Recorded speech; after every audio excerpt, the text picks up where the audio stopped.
अस्सलाम वालेकुम, welcome to the channel and welcome to the new topic of pharmacology. जैसा कि आप लोग जानते हैं, हमने फार्माकोकाइनेटिक्स स्टार्ट किया था और फार्माकोकाइनेटिक्स में हमने ये डिस्कस किया था कि किस तरह से एक ड्रग जो है ना वो डिस्ट्रीब्यूट होता है, किस तरह से वो एब्जॉर्ब होता है, किस तरह से उसका जो है ना सारा मैकेनिज्म है। तो आज का असल में हमारा टॉपिक है drug metabolism and drug transformation. ये हमारे पास तीसरा स्टेप है इन फार्मेकोकाइनेटिक्स। ये फार्मेकोकाइनेटिक्स काइनेटिक्स में अगर हम देख लें कि ड्रग के साथ असल में हो क्या रहा है, तो तीसरा स्टेप हमारे पास क्या है? तीसरा स्टेप हमारे पास है कि इसका जो है ना ट्रांसफॉर्मेशन होगा, इसकी जो है ना मेटाबॉलिज्म होगी। वो मेटाबॉलिज्म किस तरह से होगी और किस तरह से वो ड्रग जो है ना ट्रांसफॉर्म होगा from one shape to the another shape, या from one chemical shape to another chemical shape, तो किस तरह से वो होगा, ये सारा कुछ हम इस लेक्चर में डिस्कस करने वाले हैं। ठीक है, तो चलो इंशाल्लाह स्टार्ट कर लेते हैं। इंट्रोडक्शन में अगर हम देख ले तो व्हाट आर द जीनोबायोटिक्स। अब इसको हम डिटेल में जब डिस्कस करेंगे तो पहले हम इसको रीड आउट करें, फिर आपको समझ आ जाएगा कि इसका मतलब क्या है। What are xenobiotics? We inhale air containing hydrocarbons, chemicals both good and bad. हम हाइड्रोकार्बन्स केमिकल्स वगैरह को जो है ना इनहेल करते हैं, या अगर वो गुड है या बैड है। And drugs both good and bad, these substances are called xenobiotics। जो हाइड्रोकार्बन केमिकल्स या जो ड्रग्स हम इनहेल करते हैं, अगर वो गुड है या बैड है, तो इस सब्सटेंसेस को हम क्या कहते हैं? xenobiotics कहते हैं। For example environment pollutants are agrochemical. Agriculture chemicals वगैरह हो गए, इसके अलावा जितने भी जो फैक्ट्री रिलेटेड हो गए, इन्वायरमेंटल पोल्यूटेंट्स हो गए, तो इसको हम इनहेल करते हैं ना। तो वो अगर हमारे लिए गुड है या बैड है, तो इसको हम क्या कहते हैं? xenobiotics कहते हैं। Once inside the body they are transported to the liver. अगर हम इसको इनहेल करें या जो सब्सटेंसेस हम ले रहे हैं, तो अगर वो हमारी बॉडी में पहुंच जाए तो वो डायरेक्टली ट्रांसपोर्ट होंगे कहाँ पे? लिवर की तरफ। Clear? Where enzyme start the process of breaking them down and finally disposed of. अब आपने यहाँ पे ये बात आपको क्लियर होनी चाहिए कि हमने पहले ये डिस्कस किया कि फार्माकोकाइनेटिक्स में हमारे पास क्या है। पहला जो है वो है एब्जॉर्प्शन। क्लियर? दूसरा है हमारे पास डिस्ट्रीब्यूशन। तीसरा है हमारे pass metabolism of that drug या ट्रांसफॉर्मेशन। और चौथा है हमारे पास एक्सक्रीशन और क्लियरेंस ऑफ ड्रग। क्लियर है? मतलब क्या है कि इस ड्रग को हमने फिर से जो है ना इसको एक्सक्रीट भी करना है, तो उस एक्सक्रीशन से पहले एक प्रोसेस होगा जिसको हम क्या कहते हैं? मेटाबॉलिज्म कहते हैं। और ये मेटाबॉलिज्म असल में होता ही इसलिए है कि एक्सक्रीशन का जो प्रोसेस है वो आसान हो जाए। क्लियर हो गया? अच्छा, अब आगे डिस्कस करेंगे तो आपको समझ आ जाएगा। जब भी हमारे बॉडी में ये सब्सटेंसेस आ जाते हैं तो ये ट्रांसपोर्ट हो जाते हैं टू द लिवर। वहाँ इस पे एंजाइम काम करते हैं और उसको जो है ना मतलब ब्रेकिंग डाउन करते हैं, उसकी जो है ना ब्रेकिंग करते हैं, और फाइनली वो फिर क्या हो जाते हैं? Dispose of. अच्छा, definition of the biotransformation. Biotransformation की डिफिनेशन क्या है? Biotransformation chemical alteration of a drug within the body. Alteration का क्या मतलब है? चेंज। कोई भी केमिकल चेंज ड्रग में लाना, इसको हम क्या कहते हैं? बायो ट्रांसफॉर्मेशन कहते हैं। लेकिन जब भी हम ड्रग की बात करते हैं और उसकी बायो ट्रांसफॉर्मेशन की बात करते हैं, तो इसका मतलब क्या है कि ये बॉडी के अंदर होगा। Biotransformation is the conversion of drug molecule to more water soluble metabolites. क्या मतलब है कि बायोट्रांसफॉर्मेशन में क्या होता है कि जो कन्वर्जन ऑफ ड्रग मॉलिक्यूल होते हैं ना, तो वो मोर वाटर मेटाबोलाइट्स को इसको जो है ना कन्वर्ट करता है। जो ड्रग के मॉलिक्यूल्स होते हैं वो इंतहाई बहुत ज़्यादा जो वाटर सॉल्युबल मेटाबोलाइट्स है उसको कन्वर्ट हो जाते हैं। अब इसका क्या मतलब है? कुछ general outcomes of bio transformation are. जब बायो ट्रांसफॉर्मेशन होती है ना, तो बायो ट्रांसफॉर्मेशन के कुछ आउटकम्स भी होते हैं। अब वो आउटकम्स क्या है? आउटकम्स ये है कि अच्छा, तो यहाँ पे अब ये क्या बता रहे हैं कि conversion of drug molecule to more water soluble metabolites ना। तो मेटाबोलाइट्स का क्या मतलब है? मेटाबोलाइट्स का मतलब है कि a substance formed in are necessary for metabolism. Clear? तो जो सब्सटेंस नेसेसरी हो या उसकी ज़रूरत हो मेटाबॉलिज्म के लिए, तो उसको हम क्या कहते हैं? मेटाबोलाइट कहते हैं। ठीक है। तो जब भी यहाँ पे बायो ट्रांसफॉर्मेशन होगी तो उसमें ड्रग से दो चीज़ें बनेंगी। एक एक को कहा हम कहते हैं इनएक्टिव मेटाबोलाइट्स और दूसरे को हम कहते हैं एक्टिव मेटाबोलाइट्स। क्लियर हो गया? अब इसको आगे हम डिस्कस करेंगे विद एग्जांपल कि पैरासीटामोल की जो है ना बायो ट्रांसफॉर्मेशन किस तरह से होती है। फिर और भी बहुत सारे ड्रग्स हैं कि उसकी बायो ट्रांसफॉर्मेशन किस तरह से होती है। ठीक है। तो drug will be converted into into inactive metabolites and active metabolites, ये आपने याद रखना है। अब यहाँ पे एक एग्जांपल देख लेते हैं कि मिसाल के तौर पर आपसे कोई पूछे कि बायो ट्रांसफॉर्मेशन के एग्जांपल्स क्या है। तो पहला जो एग्जांपल है वो है डेज़िपाम। डेज़िपाम आप लोग जानते होंगे, ये जो मतलब हम नींद वगैरह के लिए यूज़ करते हैं, ये वही गोलियाँ है। क्लियर है? तो diazepam converts into desmethyl diazepam. अब डेज़िफार्म कन्वर्ट हो जाता है डिसमिथाइल डेज़िफार्म के form. Clear? Allopurinol converts into alloxanthine. अब ये कुछ ड्रग्स हैं जो कन्वर्ट हो रहे हैं from prodrug into the drug. Clear? तो drug will converted into inactive metabolites and active metabolite, then prodrug into drug. आपको अभी ये याद होना चाहिए कि प्रो ड्रग हम किसे कहते हैं। ये हमने बिल्कुल स्टार्ट में ही डिस्कस किया था कि प्रोडक्ट क्या चीज़ होती है। सो pro drug means a compound that after administration that will metabolized converted within the body into pharmacologically active drug। क्या मतलब है कि प्रो ड्रग हम उस सब्सटेंस को कहते हैं, उस कंपाउंड को कहते हैं कि जब हम उसको एडमिनिस्ट्रेट करें, क्लियर है, तो उसकी मेटाबॉलिज्म से वो क्या होगा, वो कंपाउंड फार्माकोलॉजिकली एक्टिव ड्रग में कन्वर्ट हो जाएगा। तो इसको हम क्या कहते हैं? प्रोड्रग। मतलब इस it is a form of inactive drug. Prodrug असल में इनएक्टिव ड्रग होता है। जब इसकी मेटाबॉलिज्म हो जाती है तो मेटाबॉलिज्म की वजह से ये क्या होगा, with in the body active drug की तरफ कन्वर्ट हो जाएगा। एग्जाम्पल क्या है? लिवोडोपा। लिवोडोपा असल में इस एग्जाम्पल है किस चीज़ की कि कौन से ऐसे ड्रग्स हैं जो प्रो ड्रग हम कहला सकते हैं। क्लियर है? तो ये बात आपने याद रखनी है कि लेवोडोपा क्या चीज़ है। असल में लेवोडोपा जो है ना, ये हम किस चीज़ में यूज़ करते हैं? पार्किंसन डिजीज़, पार्किंसंस डिजीज़ में। और ये असल में क्या है? डोपामिन प्रिकर्सर है, डोपामिन पे काम करता है। डोपामिन प्रिकर्सर, डोपामिन न्यूरोट्रांसमीटर जिसे हम कहते हैं ना, तो उस पे काम करते हैं। क्लियर हो गया? तो ये बात आपने याद रखनी। पार्किंसनिज्म असल में जो है ना नर्वस डिजीज है। तो levodopa is converted into active dopamine by dopa decarboxylase. क्या मतलब हुआ कि लेवोडोपा कन्वर्ट हो जाता है डोपामिन में, और कौन इसको कन्वर्ट करेगा? उसके लिए एंजाइम यूज होगा, और वो एंजाइम कौन होगा? डोपा डिकार्बोक्सिलेज। तो हर ड्रग के लिए कोई ना कोई जो है ना एंजाइम होगा। Enalapril is bioactivated by esterase to the active enaprelate। अब enalapril जो है ना, ये हमारे पास क्या है? ये भी एक ड्रग है। क्लियर है? और असल में एनाप्रेल जो है ना, ये हमारे पास इनहिबिट क्या करता है? जो ACE है, ये ACE इनहिबिटर्स है। अब आप लोग कहेंगे कि ACE इनहिबिटर्स क्या चीज़ होती है? तो रिमेंबर वन थिंग, असल में ACE इनहिबिटर उसको हम कहते हैं जब हम इसको ब्लड प्रेशर वगैरह में यूज़ करते हैं। ठीक है? ये जो एनालेप्रेल है ना, इसको हम ब्लड प्रेशर वगैरह में यूज़ करते हैं। तो इसकी अगर हम देख लें तो enalapril will be converted into enalaprilat. Clear हो गया?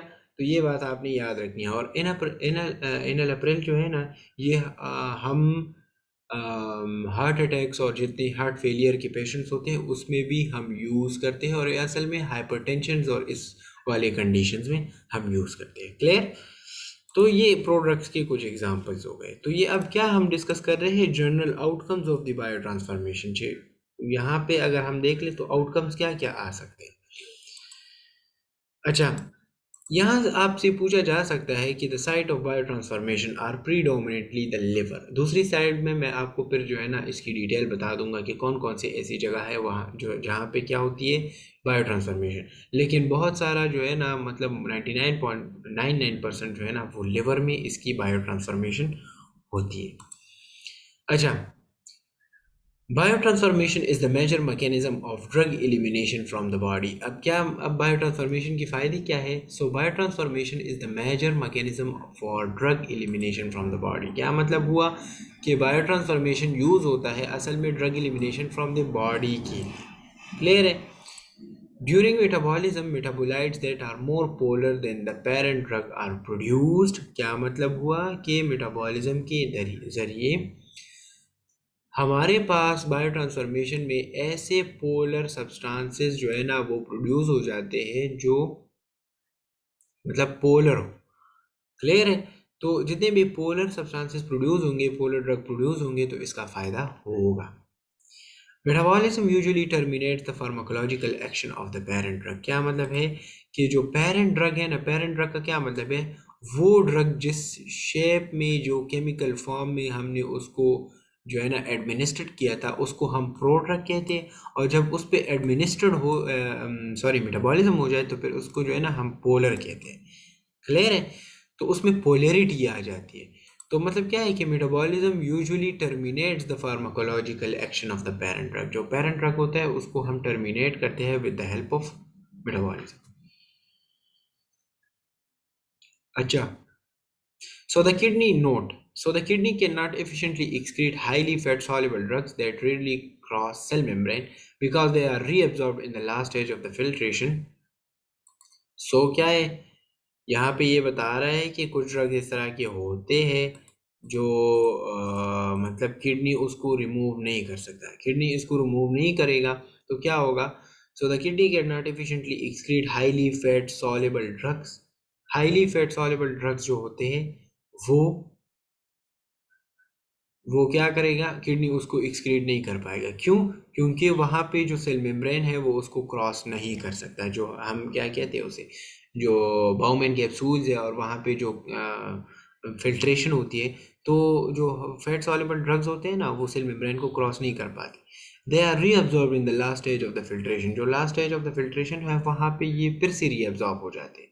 So these compound must first be metabolized in the liver to more water soluble compound and then be removed. अब आपको ये बात याद होनी चाहिए कि हमने फर्स्ट स्लाइड में डिस्कस किया कि बायो ट्रांसफॉर्मेशन के में क्या होता है कि ये इसको कन्वर्ट करेगा टूवर्ड्स द वाटर सॉल्युबल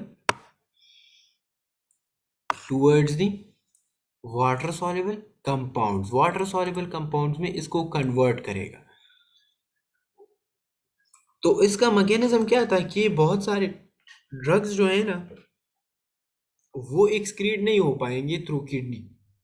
तो पहले वो लिवर में क्या होगा? लिवर में उसको मेटाबोलाइज किया जाएगा और उसको वाटर सॉल्युबल कंपाउंड बनाया जाएगा और फिर उसके बाद वो फिर आसानी से रिमूव हो जाएगा। असल में हम क्या कहते हैं, बायो ट्रांसफॉर्मेशन को हम यूज़ कर रहे हैं ना for the elimination of the drug, तो इस वजह से।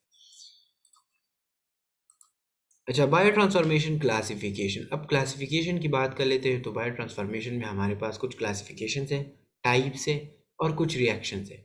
सो बायो ट्रांसफॉर्मेशन क्लासिफिकेशन क्या है? There are two broad types of bio transformation called phase 1 और फेज 2 रिएक्शन। दो रिएक्शन है, फेज 1 रिएक्शन, फेज 2 रिएक्शन। होता क्या है असल में इसमें? तो ये बड़ा आसान है। फेज 1 रिएक्शन क्या है? In phase 1 reaction the modification of drug molecule occur by oxidation, reduction और हाइड्रोलाइसिस। क्या मतलब है? हमने डिस्कस किया है ना कि हम ड्रग को ट्रांसफॉर्म करेंगे in another chemical alteration. Clear? तो इन फेज 1 रिएक्शन में क्या होगा? फेज 1 रिएक्शन में हमारे पास जो मॉडिफिकेशन ऑफ द ड्रग आएगी ना, जो ड्रग मॉलिक्यूल्स में मॉडिफिकेशन आएगा वो तीन प्रोसेसेस की वजह से आएगा। एक प्रोसेस को हम ऑक्सीडेशन, दूसरे को रिडक्शन, तीसरे को हाइड्रोलाइसिस कहते हैं। क्लियर? तो अगर आपसे कोई पूछे कि बायो ट्रांसफॉर्मेशन की क्लासिफिकेशन क्या है, तो आपने बताना है कि बायो ट्रांसफॉर्मेशन क्लासिफिकेशन हमारे पास दो है। एक है phase one reaction. Phase one reaction में जब भी bio transformation of the drug होगा तो उसके लिए तीन प्रोसेसेस यूज़ होंगे, ऑक्सीडेशन, रिडक्शन और हाइड्रोलाइसिस। जब भी ऑक्सीडेशन, रिडक्शन और हाइड्रोलाइसिस का प्रोसेस यूज़ हो तो इसको हम कौन सा रिएक्शन कहेंगे? Phase one reaction. अब ऑक्सीडेशन क्या है? एडिशन ऑफ ऑक्सीजन और रिमूवल ऑफ हाइड्रोजन। ऑक्सीडेशन को हम किस तरह डिफाइन करते हैं कि जब अगर ऑक्सीजन जो है ना वो उसमें ऐड हो जाए या किसी मतलब केमिकल से जो है ना हाइड्रोजन को रिमूव किया जाए, तो इसको हम क्या कहते हैं? ऑक्सीडेशन कहते हैं। अच्छा, हाइड्रोलाइसिस हमारे पास क्या है कि chemical reaction of A compound with a water. जब भी केमिकल कंपाउंड वाटर के साथ जो है ना क्या हो जाती है, केमिकल रिएक्शन करेंगी, तो इसको हम क्या कहते हैं? हाइड्रोलाइसिस।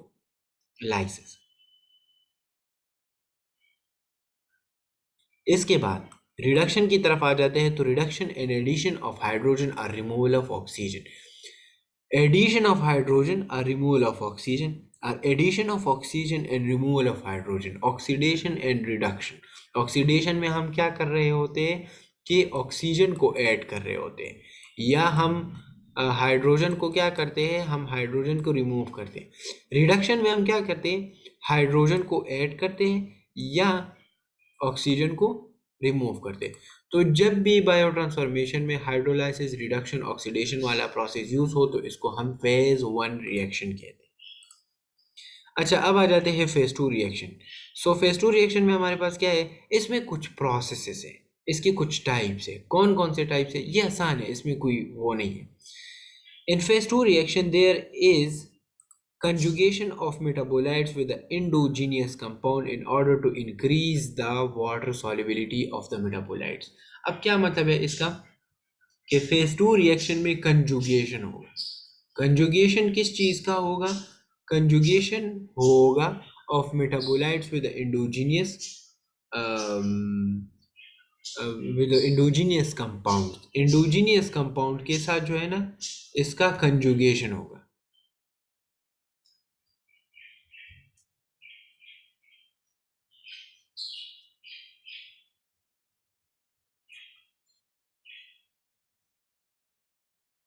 अच्छा, सो इंडोजीनियस कंपाउंड के साथ अगर इसका कोई जो है ना कंजुगेशन होगा, कुछ कम्बिनेशन होगा, कुछ रिएक्शंस होंगे, तो इंडोजीनियस कंपाउंड्स किसे कहते हैं?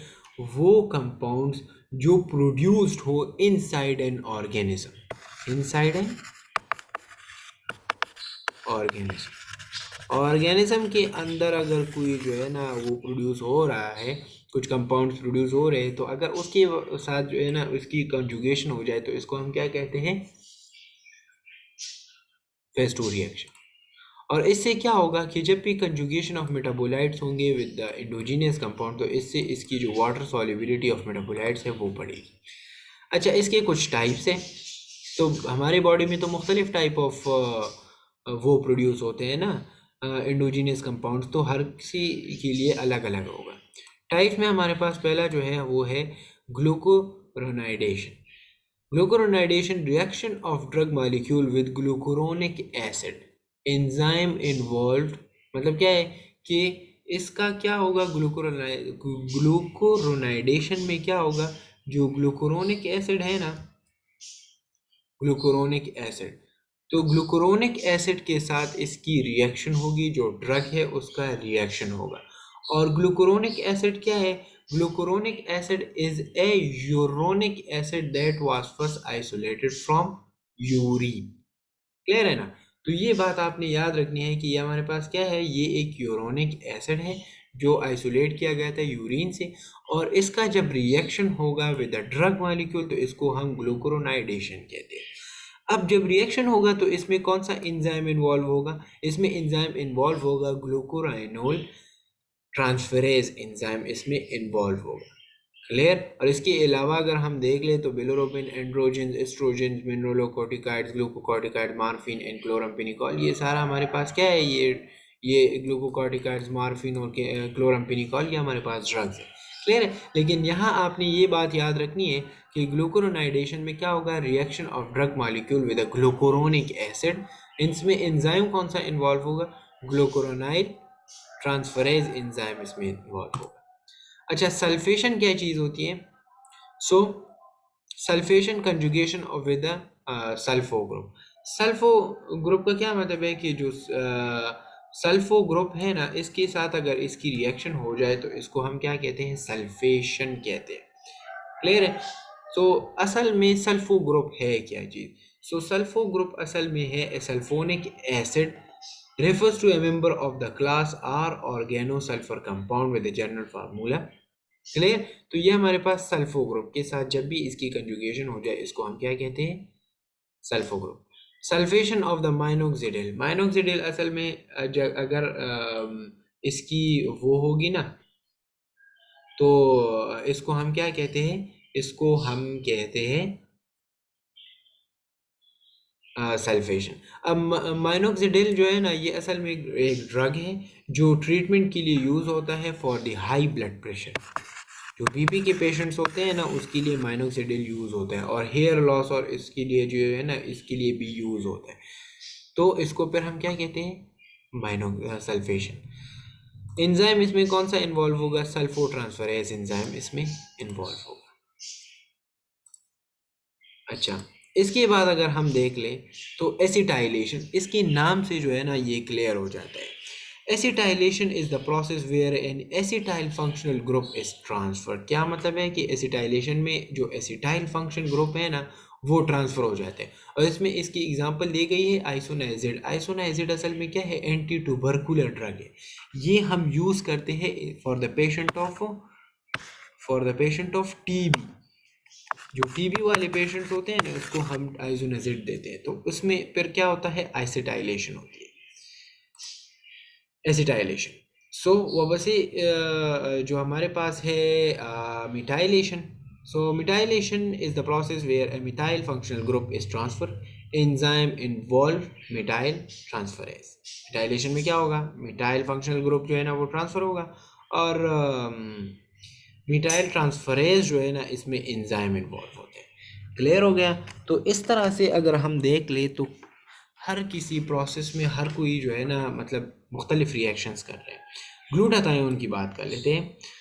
So glutathione conjugation, conjugation with the glutathione, जब भी ग्लूटाथायोन के पास जो है ना मतलब कोई इसकी कंजुगेशन हो जाए तो इसको हम ग्लूटाथायोन कंजुगेशन कहते हैं। ग्लूटाथायोन असल में है क्या चीज़, इसकी एक इम्पॉर्टेंट मतलब वो है, फंक्शन है। इसको हम आगे डिस्कस करते हैं कि इसका मतलब क्या है। एंजाइम इन्वॉल्व इस ग्लूटाथायोन एस ट्रांसफरेज एंजाइम इसमें इन्वॉल्व होते हैं। अच्छा, glutathione is highly important antioxidant in the human body. Antioxidant का क्या मतलब है, एंटीऑक्सीडेंट का मतलब ये है कि ये हमारे बॉडी में जो ख़तरनाक मवाद प्रोड्यूस होते हैं उसको ख़त्म करेगा। Clear.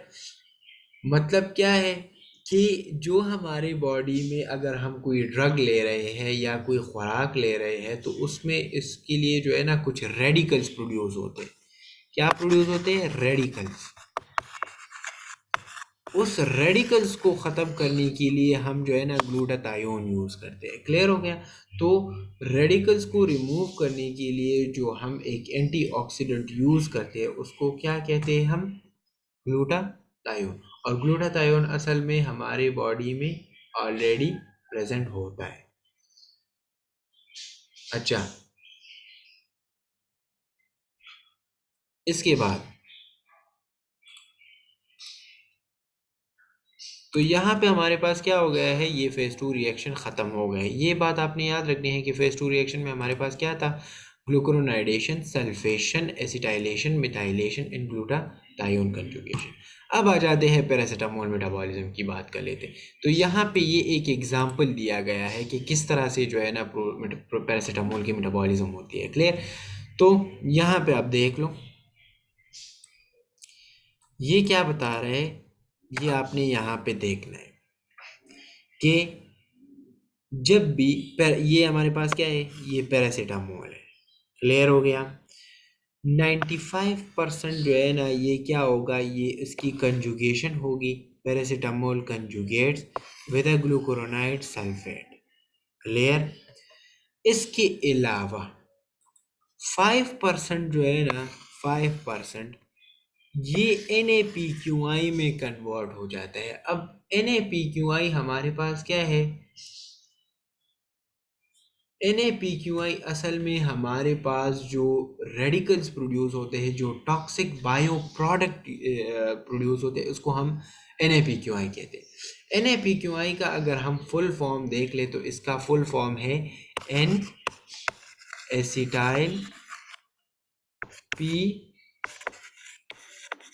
Banjo क्वाइनोन amine. So N acetyl P benzoquinone amine जो है ना, ये हमारे पास क्या है, ये toxic by product, toxic by product है।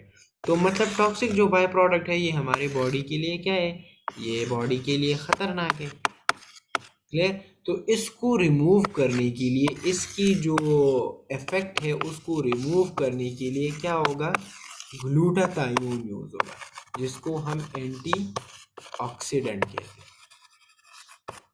क्लियर हो गया। तो यहाँ पे आप देख लो, तो 5% क्या जनरेट हुआ, NaPQI जनरेट हुआ, तो उसके लिए क्या आएगा, ग्लूटाथायोन आएगा।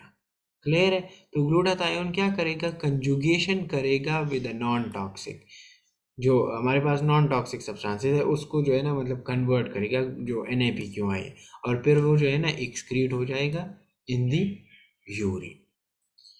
अच्छा, इस सारे मेटाबॉलिज्म, पैरासीटामोल मेटाबॉलिज्म के लिए हमारे पास क्या यूज़ होगा, CYP450 मेटाबॉलिज्म, ये जो एक एंजाइम है ये इस्तेमाल होगा। क्लियर हो गया। तो ये असल में एक एग्जांपल दिया गया है कि किस तरह से पैरासीटामोल वो कंजुगेट हो गया, 95% उसकी कंजुगेशन हो गई, वो भी एक्सक्रीशन इन द यूरिन, और 5% जो NaPQI है वो भी जो है ना ग्लूटाथायोन उसको उसकी जो इफेक्ट है उसको ख़त्म कर लेता है और excretion the urine. Advantages of bio transformation क्या है, termination of drug action, less toxicity. क्या मतलब है कि उसमें जो टॉक्सिक सब्सटेंसेस होते हैं, जो ड्रग में टॉक्सिक सब्सटेंसेस होते हैं उसको क्या करेगा, उसको लेस करेगा। तो जब उसकी टॉक्सिसिटी लेस होगी तो हमारी जो है ना मतलब वो फंक्शन जो है ना वो अच्छी तरह से होगा, और हमारे बॉडी में वो रेडिकल्स की फॉर्मेशन कम होगी।